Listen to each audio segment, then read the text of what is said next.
These northern parts of Nigeria are full of rocky hills which were formed long ago before the first Muslim and Christian settlers arrived here. These rocks and baobab trees have patiently witnessed a lot happen here, generation after generation. The work of the St. Patrick's missionaries in northern Nigeria is only one chapter in the long history of this area. In northern Nigeria, the St. Patrick's Fathers first arrived in the early 1960s and worked in the diocese of Miya in what we now call Niger State. They later sent missionaries to the diocese of Bauchi in Bauchi State. In this documentary, I pay a short visit to the mission of the St. Patrick's Fathers in the village of Miya in Bauchi State. To get to Miya, I first have to make my way to the busy city of Jos. I am then driven 2 hours to Bauchi town. On the way, I see visible signs of the beefed-up security to counter the recent terror attacks by the infamous so-called Boko Haram militants. I am warned in good time to hide my camera lest I face the wrath of the sun-beaten and visibly underpaid Nigerian soldiers.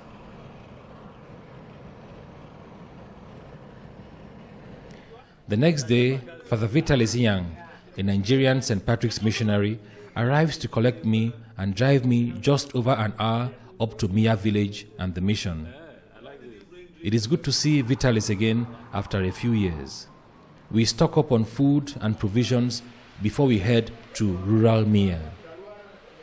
I look forward to my few days in Miya, where he is the parish priest working with Julius Dokowe from Malawi, who has completed his philosophy studies and is on his first missionary assignment. Miya is named after the edible leaves of the baobab tree, which is quite common in this part of the country.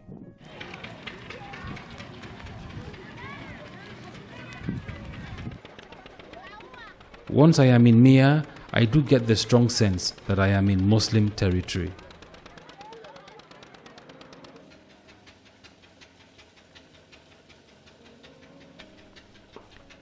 Father Vitalis explains why St. Patrick's missionaries have made the option to work in places such as Miya. Right from the very beginnings of our history, our focus as a missionary society has always been on primary evangelization. And over the years, we've tried to go to where the church is either non-existent or struggling. And I think that vision of the society hasn't changed. Our last chapter emphasized very clearly the point of us trying to go to the least, the lost, and the last. So that, in a way, is what we are trying to do here in this part of the world here.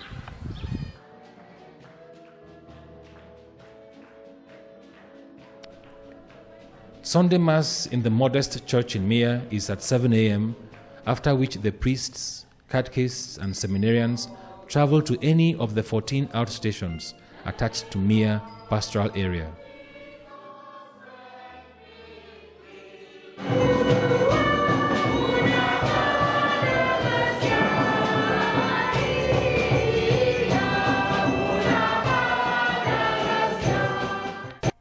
I recognize the popular tune of the Creed, or I Believe, being sung with the local Hausa language lyrics. For me, it is a symbol that the Christian faith is being adapted and accepted in the Hausa culture.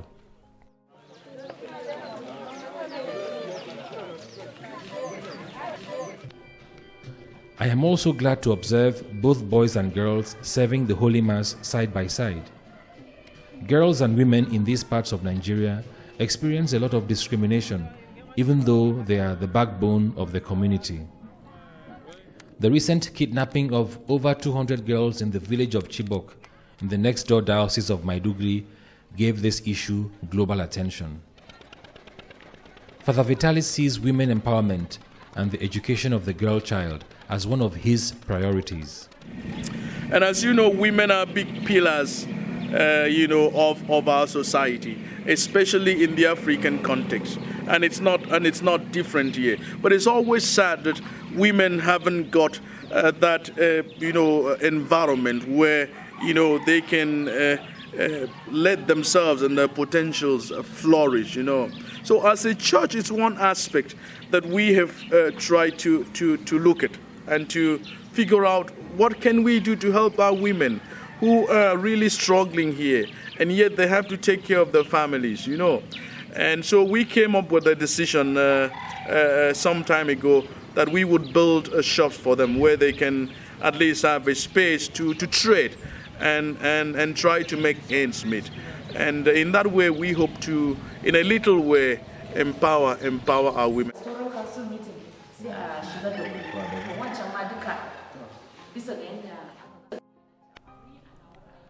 After Sunday Mass, there is a meeting of the parish leaders.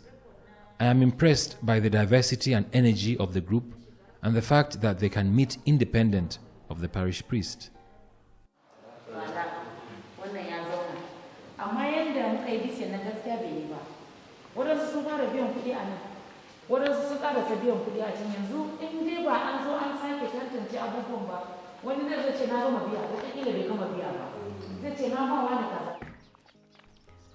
One of the 14 outstations is called Siri. Father Vitalis and Julius leave the main station in Miya for Mass and Visitations in Siri, about 30 minutes away by car. Siri is far away from the main road and is full of vegetation and some livestock. The people are glad to receive us. I am shown round the local school begun by previous parish priests.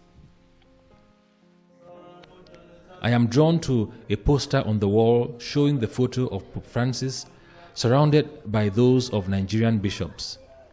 Even in these fringe and poor frontiers of the Nigerian church, the hierarchy is well felt.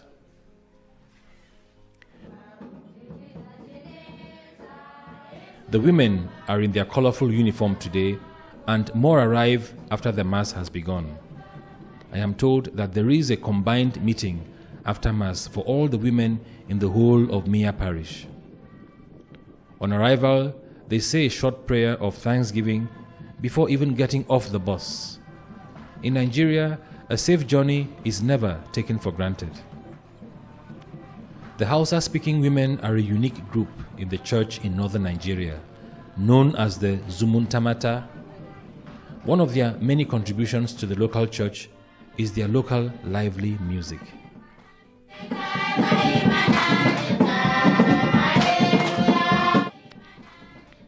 The joy of the women shown in song and dance is remarkable. Missionaries will say that the people's joy in a rural setting is itself the reward for missionary work, and not necessarily the offertory they bring. Evangelization can be a transaction.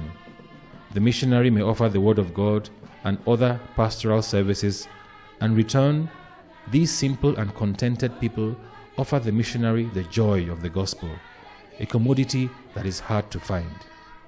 The very fact of being here with the people, just being the sharing in the daily realities of the people here, is a source of great joy and fulfillment for me.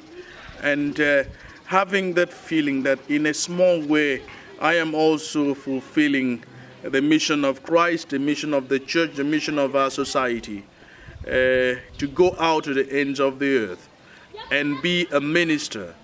I think it's something very fulfilling.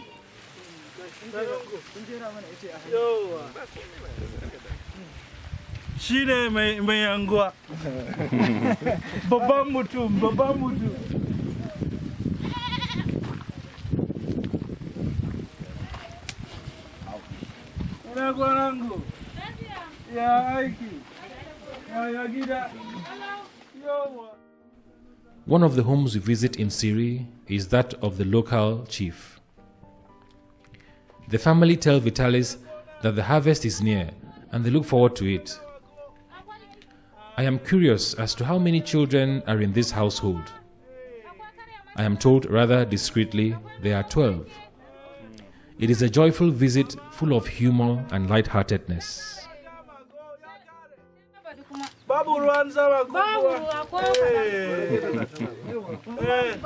What is she saying? Okay. And now they are waiting for the harvest. All right. Okay. Hopefully soon. Okay. So they are very busy in the farm. All right.